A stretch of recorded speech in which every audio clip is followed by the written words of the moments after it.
नमस्कार। चहल के इस प्लेटफॉर्म पे हम लोग करंट अफेयर्स की सीरीज को कंप्लीट कर रहे हो। करंट अफेयर्स की सीरीज हम बीपीएससी के लिए, यूपी पीसीएस के लिए यहाँ पे कवर कर रहे हैं। इसी करंट अफेयर्स की लास्ट सीरीज में हम लोगों ने कहा था वित्त आयोग की रचना किस प्रकार से होती है, उसके कौन कौन सदस्य रहने वाले, उसके प्रथम अध्यक्ष कौन है, प्रथम अध्यक्ष का बैकग्राउंड क्या है, ये अपनी रिपोर्ट किसको देगा और इस रिपोर्ट के आधार पर क्या क्या काम हो सकते हैं और इसका कार्यकाल कब से कब तक रहने वाला है। ये सारे विषय हमने लास्ट अपने लेक्चर में डिस्कस करे थे, जिसका नाम था 16 वित्त आयोग। और आज जो हम विषय लेने वाले हैं वह विषय भारत की राजनीति में बड़ा ही एक ज्वलंत विषय अपने आप में रहता है, लेकिन भारत की आत्मा को विषय छूता है और इस विषय का नाम है राम मंदिर। राम मंदिर को लेकर जो प्राण प्रतिष्ठा कार्यक्रम हुआ था जनवरी में, उसी को लेकर करंट अफेयर्स का ये विषय है। और हम जो इसमें डिस्कस करेंगे वो डिस्कस करेंगे कि इसका कालानुक्रम अर्थात क्रोनोलॉजी क्या रही है, टाइम जो टाइमलाइन थी उसकी क्या रही है, हम इसकी सारी की सारी टाइमलाइन को डिस्कस करेंगे और कुछ इंपॉर्टेंट कैरेक्टरिस्टिक दिखेंगे राम मंदिर के विषय के बारे में। तो आइए अपने टॉपिक को पहले प्रारंभ करते हैं। पहले टॉपिक को जो हम प्रारंभ करते हैं तो हम इस विषय पर आते हैं कि राम मंदिर का इतिहास कहाँ से प्रारंभ होता है या इस विषय का इतिहास कहाँ से प्रारंभ होता है। तो विषय का इतिहास प्रारंभ होता है वर्ष 1528 से, जब बाबर अधीन मुगल कमांडर वीर कमांडर द्वारा बाबरी मस्जिद का निर्माण यहाँ पर कराया जाता है। तो यही एक वह कारण है जहाँ से विषय प्रारंभ हो जाता है अपना। तो मीर बाकी बाबर का कमांडर था। बाबर अपने आप में मुगल शासक था। वर्ष था 1528 से 3 फैक्ट्स हो जाते हैं और चौथा फैक्ट्स हो जाता है इसी के माध्यम से बाबरी मस्जिद का निर्माण यहाँ पे करवाया गया था। फिर आता है वर्ष 1859। ब्रिटिशर्स ने इस स्थल पर एक प्रबंधन करा। उस प्रबंधन के माध्यम से स्थल को 2 अलग अलग खंडों में विभाजित करा गया। तो पहला विषय निकल के आया कि उसको 2 अलग खंडों में विभाजित करा गया और एक खंड में मुस्लिम्स को नमाज पढ़ने की अनुमति दी गई, जबकि दूसरे खंड में हिंदुओं को पूजा करने की अनुमति दी गई थी। और बाहरी प्रांगण में तो मुस्लिमों को मिला आंतरिक प्रांगण, जबकि हिंदुओं को मिला बाहरी प्रांगण। और आंतरिक प्रांगण में मुस्लिम अपनी नमाज पढ़ रहे थे, जबकि बाहरी प्रांगण में हिंदू अपने सनातन पद्धति के अनुसार अपनी पूजा पद्धति को यहाँ पर लगातार कर रहे थे। लेकिन ध्यान दीजिएगा, इसको विवादित स्थल अंग्रेजों ने नहीं बनाया है, विवादित स्थल भारत सरकार ने ही इसको बनाया था। और वह कैसे बनाया था, तो वर्ष 1862 आ गया। 1862 और 63 अलेक्जेंडर कनिंघम ने सर्वप्रथम अयोध्या का सर्वेक्षण किया। ये अपने आप में ब्रिटिश ऑफिसर्स थे और जिनके माध्यम से इसका सर्वेक्षण करा गया। और सर्वेक्षण में करने के बाद वर्ष 1949 में अब भारत सरकार ने इसको विवादित संपत्ति घोषित कर दिया। ध्यान रखिए, वर्ष 1947 भारत अपने आप में स्वतंत्र होता है। 1947 से 50 का जो विषय था मध्यकालीन एक समय था जब भारत अपने आप में गणतंत्र नहीं है लेकिन स्वतंत्र राष्ट्र। स्वतंत्र राष्ट्र की भारत सरकार ने पहली बार राम मंदिर जन्म स्थान को विवादित स्थल संपत्ति घोषित कर दिया। समय आ गया वर्ष 1976 और 77। बीबी लाल के नेतृत्व में सर्वप्रथम खुदाई करवाई गई। हम जानते हैं कि जो खुदाई करवाती है वो ASI archaeological survey of India करवाती है। यह आर्कियोलॉजी सर्वे ऑफ इंडिया के संबद्ध अधिकारी थे। 6 दिसंबर 1992 भीड़ के दौरान बाबरी मस्जिद को गिरा दिया गया और हिंदू मुस्लिम दंगे भड़क गए। अब यहाँ पे प्रश्न आता है कि उस समय जो यूपी के चीफ मिनिस्टर थे वो अपने आप में कल्याण सिंह हुआ करते थे। 16 दिसंबर 1992 में केंद्र सरकार ने घटना की जांच के लिए इब्राहिम आयोग का गठन कर दिया। लगभग 17 वर्ष तक इस आयोग ने अपनी जांच इस विषय पर करी और उसके बाद इसने अपनी रिपोर्ट केंद्र सरकार को सौंपी थी। वर्ष 2010 एक महत्वपूर्ण घटना कालक्रम आता है जब इलाहाबाद हाईकोर्ट के द्वारा, अब तो इसका नाम प्रयागराज हो गया लेकिन इलाहाबाद हाईकोर्ट का नाम अभी भी इलाहाबाद हाईकोर्ट है। इलाहाबाद हाईकोर्ट के माध्यम से उच्च न्यायालय की 3 न्यायाधीशों ने, तो देखिए इसमें जो न्यायाधीशों की संख्या थी वो 3 थी, जबकि सुप्रीम कोर्ट में न्यायाधीश बैठेंगे वो अपने 5 बैठेंगे। उसकी भी जानकारी अभी कुछ क्षणों में आपके सामने आ जाएगी। तो इलाहाबाद उच्च न्यायालय के 3 न्यायाधीशों की पीठ ने विवादित स्थल को हिंदुओं और मुसलमानों के बीच में साझा करने का निर्णय सुनाया, लेकिन इस विषय को लेकर या इस निर्णय को लेकर कोई भी पक्ष अपने आप पर संतुष्ट नहीं था और पक्षों ने क्या करा, पक्ष चले गए फिर सुप्रीम कोर्ट अर्थात सर्वोच्च न्यायालय की ओर। और सर्वोच्च न्यायालय के माध्यम से वर्ष 2019 में एक निर्णय आता है और यही अपने आप में भारत का इतिहास रखने वाली एक दिनांक बन जाती है, जिसके अंतर्गत 9 नवंबर वर्ष 2019 को सर्वोच्च न्यायालय के द्वारा निर्णय दिया गया और निर्णय के माध्यम से हिंदू मंदिर के निर्माण की देखरेख के लिए भूमि एक ट्रस्ट को सौंपी जाएगी। किसको सौंपी जाएगी? एक ट्रस्ट को सौंपी जाएगी। उस ट्रस्ट का जो नाम था वो था ये श्री राम जन्मभूमि तीर्थ ट्रस्ट गठन किया गया।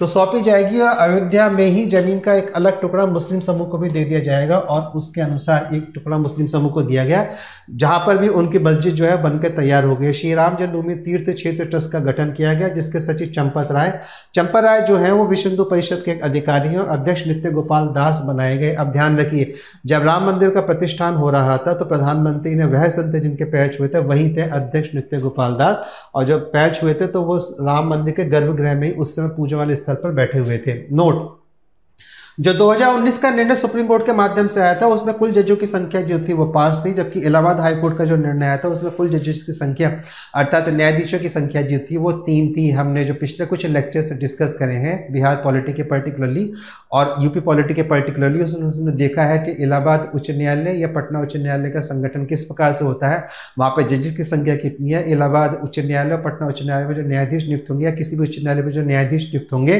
वह नियुक्त किस प्रकार से होंगे, उनकी नियुक्ति प्रक्रिया किस प्रकार से होगी, उनका निष्कासन किस प्रकार से होगा। पिछले 1 से 2 लेक्चर पहले मैंने सुप्रीम कोर्ट को भी यहाँ पे डिस्कस करा था और सुप्रीम कोर्ट के न्यायाधीशों के संबंध में भी हमने यहाँ पे चर्चा करी थी। वो सारे के सारे लेक्चर आपको करंट अफेयर सीरीज में बीपीएससी पॉलिटी यूपीएससी पॉलिटी की सीरीज में आपको मिल जाएंगे, ध्यानपूर्वक उनको वहाँ पे देखिएगा।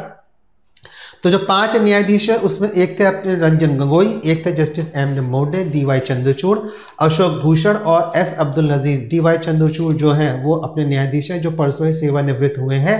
रंजन गोगोई इस समय राज्यसभा के मेंबर ऑफ पार्लियामेंट और एस अब्दुल नजीर जो है वो इस समय एक राज्य के राज्यपाल हैं। आपको बताना है कि वह राज्यपाल कहाँ के हैं, ये आपका पहला होमवर्क यहाँ के आज के लेक्चर का बन जाता है। 5 दिसंबर 1920 प्रधानमंत्री मंदिर की आधारशिला रखी और 22 जनवरी वर्ष 2024 मंदिर में प्राण प्रतिष्ठा का कार्यक्रम आयोजन करा गया और इस प्रकार से राम मंदिर अपने भव्य स्वरूप के साथ पूजा पद्धति के साथ मिलकर अपने अस्तित्व को लेता है और जो 500 वर्षों का संघर्ष था सनातन समाज का यह अपने आप में पूर्ण होता है। प्रश्न ये था कि जो है अस्तित्व का विषय था, यह अस्तित्व का विषय फिर से सनातन पद्धति के अंतर्गत आ गया है। आगे की ओर बात करते हैं। जब आगे की ओर बात करते हैं तो हमको पता लगता है कि श्री राम जन्मभूमि मंदिर की कुछ विशेषताएं अपने आप में है। तो पहली विशेषता उसमें यह है कि जो इसकी निर्माण शैली है वह नागर शैली के अंतर्गत करी गई है और नागर शैली में हम जानते हैं कि जो मंदिर के शिखर होते हैं वो बहुत ऊंचे ऊंचे अपने आप में रहते हैं। वास्तुकार चंद्रकांत बी सोमपुरा, अब ध्यान दीजिए, चंद्रकांत बी सोमपुरा, फिर उनके बड़े बेटों में से एक बेटा निखिल सोमपुरा, दूसरा आशीष सोमपुरा के साथ मिलकर इसको डिजाइन करा गया। लार्सन एंड टुब्रो LNT हम इसको सामान्य रूप से जानते हैं और इस कंपनी ने अभी अपना नाम भी परिवर्तन करा है। इसने इसका निर्माण करवाया था टाटा कंसल्टिंग इंजीनियरिंग लिमिटेड जो इसकी प्रोजेक्ट मैनेजमेंट कंपनी थी TCEL। 5 मंडप है, उसमें एक नृत्य मंडप है, एक रंग मंडप है, एक सभा मंडप है, एक प्रार्थना मंडप है और एक कीर्तन मंडप है। इस प्रकार से 5 नृत्य आ जाते हैं। तो नृत्य हो गए, रंग हो गए, सभा हो गए, प्रार्थना मंडप हो गया और कीर्तन मंडप हो गया। 3 अट्टालिका है और प्रत्येक अट्टालिका पे जो उसकी ऊंचाई है वह अपने आप में 20 फीट ऊंची है, अर्थात मंजिल इसको बोलते हैं। मंजिल शुद्ध हिंदी का शब्द नहीं है, अट्टालिका अपने आप में शुद्ध हिंदी का शब्द है क्योंकि यूपीपीसीएस और बीपीएससी में हिंदी शुद्ध हिंदी का ज्ञान होना आवश्यक है, इसलिए यह अलग से शब्द मैंने यहाँ पर प्रयोग में लिया है। तो 3 अट्टालिका वाला यह मंदिर है और प्रत्येक अट्टालिका की जो ऊंचाई है 20 फुट की है। इस प्रकार से 60 फुट इसकी अट्टालिका की ऊंचाई हो जाती है। इसमें कुल 392 खंभे हैं और 44 द्वार हैं, इस पर निकल कर आते हैं। मंदिर 380 फीट पूर्व पश्चिम की दिशा में लंबा है और चौड़ाई जो है इसकी 250 फीट है। तो जब पूर्व पश्चिम की दिशा में इसकी लंबाई है तो यानी कि दक्षिण से उत्तर की ओर इसकी चौड़ाई हो जाती है। ऊंचाई इस प्रकार से 151 फीट हो जाती है। तो 60 फीट इसकी अट्टालिका की ऊंचाई हो जाती है, कुछ फीट इसकी जो बेसमेंट है आधार तल है उसकी ऊंचाई हो जाती है और शेष इसके शिखर की ऊंचाई हो जाती है। इस प्रकार से जो मंदिर की कुल ऊंचाई है वो अपने आप में 151 फीट हो जाती है। आगे की ओर बात करते हैं। श्री राम जन्मभूमि मंदिर की विशेषताओं में अगर हम कुछ और बात करें तो इसे बनाने में लोहा इस्पात का उपयोग नहीं किया गया है। गर्भगृह में भगवान राम का 5 वर्ष का बाल स्वरूप है जिसे बालक राम का नाम दिया गया है। तो नाम किसका दिया गया है? तो नाम दिया गया है बालक राम का। एक सेकेंड, तो नाम दिया गया है बालक राम का और जो बालक राम की जो आयु है वो अपने आप में 5 वर्ष है।